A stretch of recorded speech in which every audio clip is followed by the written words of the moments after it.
नमस्कार दोस्तों, स्वागत है आप सबका हमारे YouTube चैनल पर। आइए डालते हैं एक नजर दिन भर की 10 बड़ी खबरों पर। एनडीए के गढ़ में तेजस्वी की सेंध मारी। आखिरी समय में भाजपा के सिपाही को उतारकर बिगाड़ा समीकरण।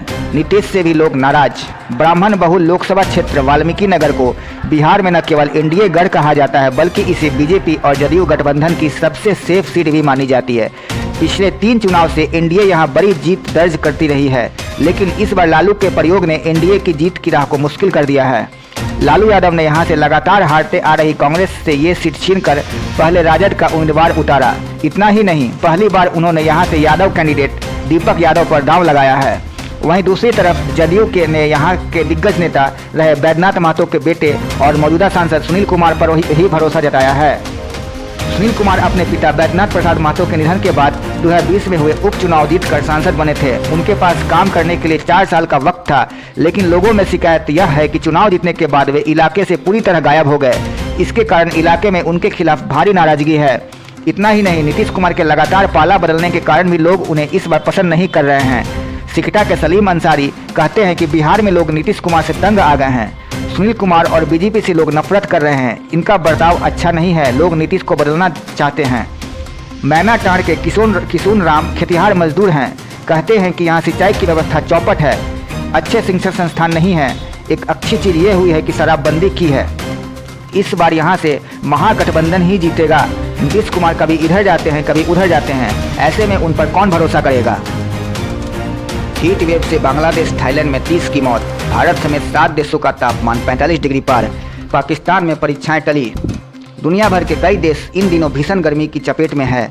भारत, बांग्लादेश, पाकिस्तान, थाईलैंड, वियतनाम, माली और लीबिया में तापमान 45 डिग्री पार जा चुका है। अमेरिका के national oceanic and atmospheric administration की रिपोर्ट के मुताबिक कई देशों में रात में भी हीट वेव चल रही है। मई में रात का औसत तापमान दिन की तरह बढ़ गया है। साउथ एशिया में हीट वेव की आशंका 45 गुना बढ़ गई है। उधर पश्चिम एशिया, सीरिया, इजराइल, फिलिस्तीन, जॉर्डन, लेबनान में यह 5 गुना बढ़ी है।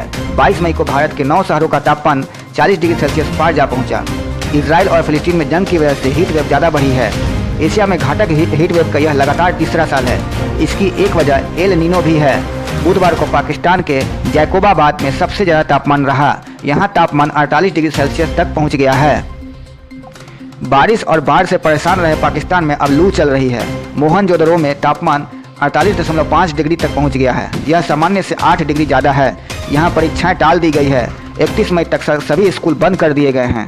अस्पतालों को हाई अलर्ट मोड पर रखा गया है। वियतनाम में गर्मी की वजह से बड़ी संख्या में मछलियां मर गई। कई तालाब पूरी तरह सूख गए।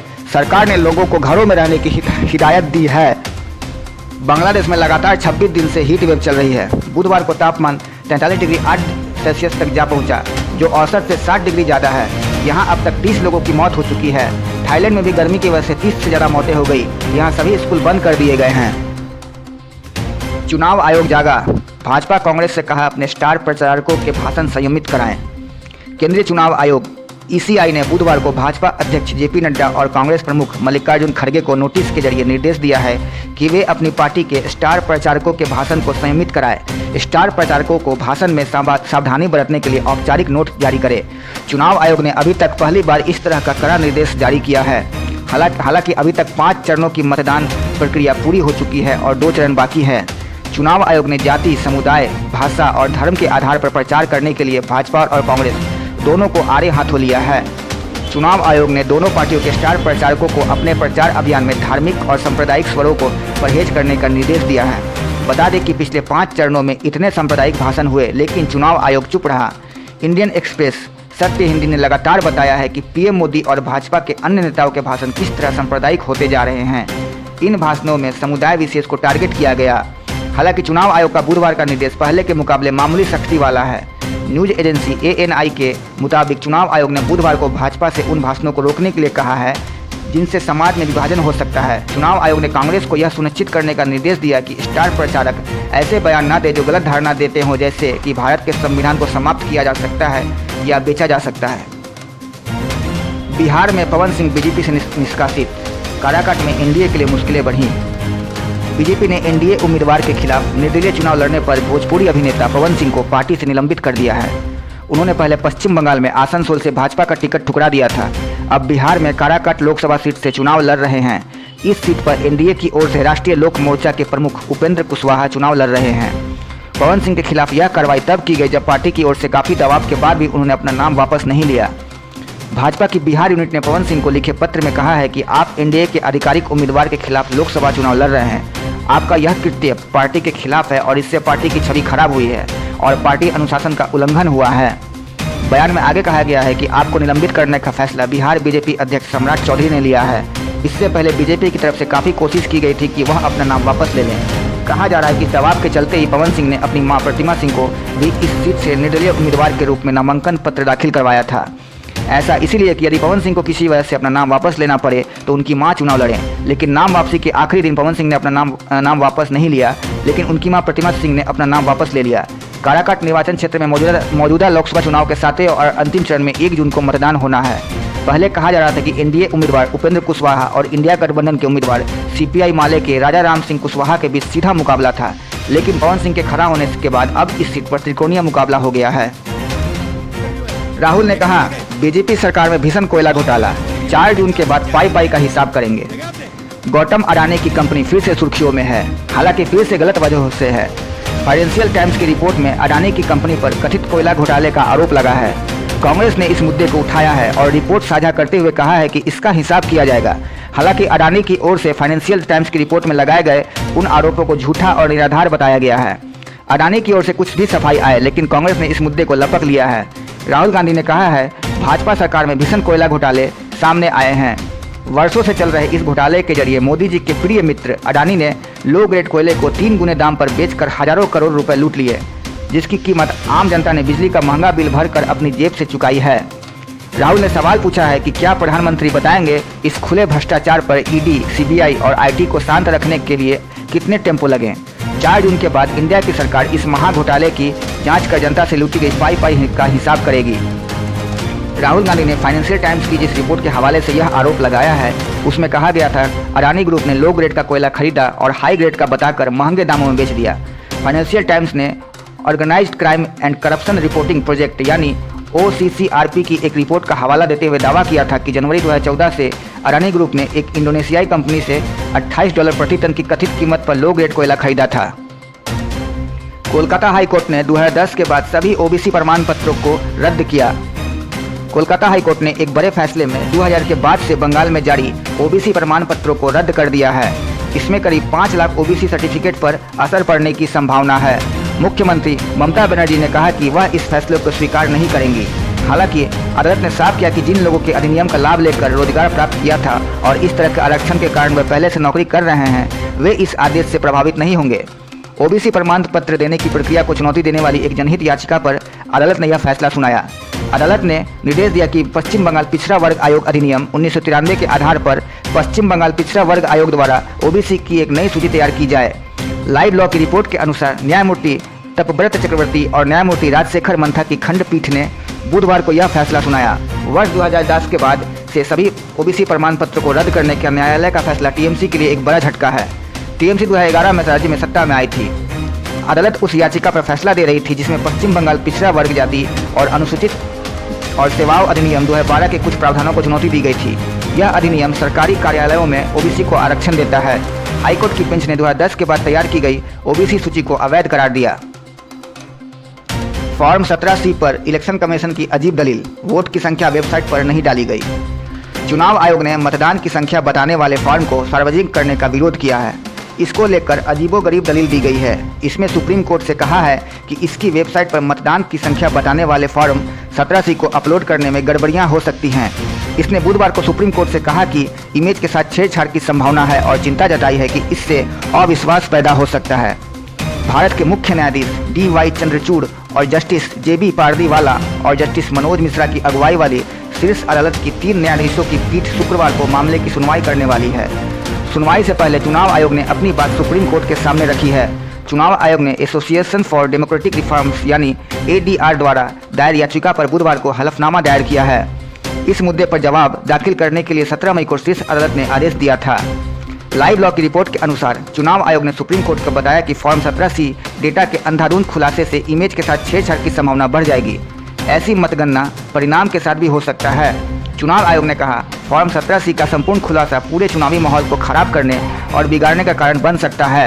फिलहाल मूल फॉर्म 17C केवल स्ट्रांग रूम में उपलब्ध है और इसकी एक प्रति केवल मतदान एजेंटों के पास है जिनके हस्ताक्षर हैं। इसीलिए प्रत्येक फॉर्म 17C और उसके धारक के बीच संबंध है।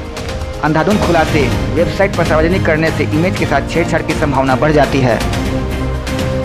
ऋषि सुनक ने कहा, यूके में 4 जुलाई को आम चुनाव। लंदन में बारिश के बीच बुधवार शाम को 10 डाउनिंग स्ट्रीट से पीएम सुनक ने मीडिया को संबोधित करते हुए कहा कि इस बार गर्मियों में आम चुनाव होंगे। चुनाव की समय सीमा के बारे में किंग चार्ल्स III को औपचारिक रूप से सूचित कर दिया गया है। संसद जल्द ही भंग कर दी जाएगी। ऋषि सुनक भारतीय मूल के प्रधानमंत्री हैं। भारत में IT कंपनी इन्फोसिस के मालिक नारायण मूर्ति के दामाद हैं। लोग हैरान इस बात पर हैं कि तमाम जनमत सर्वेक्षणों में सत्ताधारी कंजर्वेटिव पार्टी के आम चुनाव में हारने का अनुमान लगाया गया है। कई उपचुनावों और स्थानीय चुनाव में जीत के बाद विपक्षी लेबर पार्टी मजबूत बढ़त बनाए हुए है। प्रधानमंत्री सुनक ने कोविड काल में बतौर वित्त मंत्री देश को आर्थिक रूप से संभालने का अपना रिपोर्ट कार्ड पेश किया और कहा कि लोग इस आधार पर अपना फैसला लें। पीएम ऋषि सुनक ने कहा कि आज पहले मैंने संसद को भंग करने के अनुरोध के लिए किंग चार्ल्स III से बात की थी और किंग ने हमारे अनुरोध को स्वीकार कर लिया। 4 जुलाई को आम चुनाव होंगे। सुनक ने अक्टूबर 2022 में पदभार संभाला था। उन्होंने चुनाव की घोषणा करते हुए अपनी उपलब्धियां भी गिनाई, जिनमें ब्रिटेन की आर्थिक स्थिरता प्रमुख है। मतदाताओं से अपनी अपील करते हुए उन्होंने भरोसा दिया कि वो आगे भी पूरी ताकत से देश को आर्थिक रूप से मजबूत करते रहेंगे। उन्होंने कहा, कड़ी मेहनत से हासिल की गई यह आर्थिक स्थिरता केवल शुरुआत के लिए थी। अब सवाल यह है कि आप उस नींव को अपने और अपने परिवार और हमारे देश के लिए सुरक्षित भविष्य में बदलने के लिए कैसे और किस पर भरोसा करते हैं। अब ब्रिटेन के लिए समय आ गया है कि वह अपना भविष्य चुने। यह तय करे कि क्या हम तरक्की के रास्ते पर आगे बढ़ना चाहते हैं या बिना किसी योजना के उसी पुराने ढर्रे पर वापस जाने का जोखिम उठाना चाहते हैं। आरएसएस को बीजेपी की संभावित हार के असर से बचाने की कवायद है, नड्डा का बयान। भारतीय जनता पार्टी के राष्ट्रीय अध्यक्ष जेपी नड्डा का यह कहना सामान्य नहीं है कि अब पार्टी को राष्ट्रीय स्वयंसेवक संघ आरएसएस की जरूरत नहीं है। उनका तर्क है, बीजेपी अब सक्षम हो गई है। जब सक्षम नहीं थी तब आरएसएस की जरूरत थी। सवाल यह है कि बीजेपी के राष्ट्रीय अध्यक्ष को इन लोकसभा चुनाव के बीच यह सफाई देने की जरूरत क्यों पड़ी। कहीं ऐसा तो नहीं है कि नड्डा संभावित हार की आशंका से घबराए हुए हैं और आरएसएस को इसके दाग से बचाने की कवायद एक योजना के तहत शुरू की गई है। आरएसएस की स्थापना के 2025 में 100 साल हो जाएंगे। किसी भी संगठन के लिए शताब्दी वर्ष एक बड़े आयोजन की सबब होता है। संगठन चाहता है कि उसकी एक सदी की विकास यात्रा को बड़े पैमाने पर शोकेस किया जाए। वह गर्व की अनुभूति से भरा होता है। लेकिन आश्चर्यजनक रूप से कुछ समय पहले आरएसएस के सर संचालक मोहन भागवत ने ऐलान किया कि संघ की स्थापना का शताब्दी समारोह नहीं मनाया जाएगा। तो क्या आरएसएस को अपनी विकास यात्रा पर कोई गर्व नहीं है? इसे कौन मान सकता है? हिटलर और मुसोलिनी के आदर्शों और गतिविधियों का इस्तेमाल करके भारतीय लोकतंत्र को सैन्यवादी बहुसंख्य तंत्र में तब्दील करने के अपने 100 साल के प्रयासों को आगे बढ़ाने में वह हरदम नजर आती है। अल्पसंख्यकों के खिलाफ आमतौर पर अपने नफरती अभियान से वह एक कदम भी पीछे नहीं हटी है। जो गर्व से कहो हम हिंदू हैं, क्या उसका नारे का अफसोसजनक अनुवाद ही है। पटियाला में आज मोदी की रैली, किसानों ने कहा प्रदर्शन करेंगे। 7500 जवान तैनात। प्रधानमंत्री गुरुवार को पटियाला में चुनावी रैली को संबोधित करेंगे। वो पहले हरियाणा जाएंगे, उसके बाद शाम 4:30 बजे पटियाला पहुंचेंगे। उनका पटियाला में सिर्फ 45 मिनट का प्रोग्राम है, लेकिन किसानों ने कहा है कि वे इस रैली के दौरान प्रदर्शन करते हुए रैली स्थल पोलो ग्राउंड तक मार्च करेंगे। इससे शहर में टकराव का माहौल बन गया है। शंभू बॉर्डर पर किसान पहले से ही बैठे हुए हैं। सरकार ने कोई रिस्क नहीं लेते हुए 7500 जवानों को पोलो ग्राउंड और आसपास के इलाकों में तैनात कर दिया है। पंजाब भाजपा के नेता बुधवार रात तक किसान नेताओं से पटियाला में अपना प्रदर्शन स्थगित करने का अनुरोध करते रहे, लेकिन किसान नेताओं ने ऐलान कर दिया कि 23 मई को पटियाला में विरोध प्रदर्शन होगा। रैली स्थल की ओर किसान कूच करेंगे। पोलो ग्राउंड में भाजपा उम्मीदवार परनीत कौर के समर्थन में मोदी की रैली का विरोध करने के लिए किसान काले झंडे लेकर विभिन्न सड़कों से मार्च करने वाले हैं। खुफिया एजेंसियां इस बात पर चिंतित है कि कुछ कथित खालिस्तानी तत्व भी विरोध प्रदर्शन के दौरान शामिल हो सकते हैं। पटियाला को नो फ्लाई जोन घोषित कर दिया गया है, यानी पीएम मोदी के अलावा कोई और विमान पटियाला के फ्लाई जोन से नहीं गुजर सकेगा। जालंधर में भी नो फ्लाई जोन घोषित है। अब तक के लिए बस इतना ही। ऐसे ही और वीडियो के लिए बने रहिए हमारे साथ। अगर आपको हमारा ये वीडियो पसंद आया तो प्लीज लाइक एंड सब्सक्राइब जरूर करें और हाँ, कमेंट्स में अपनी राय देना ना भूलें। आपकी राय हमारे लिए बहुत ही महत्वपूर्ण है। धन्यवाद।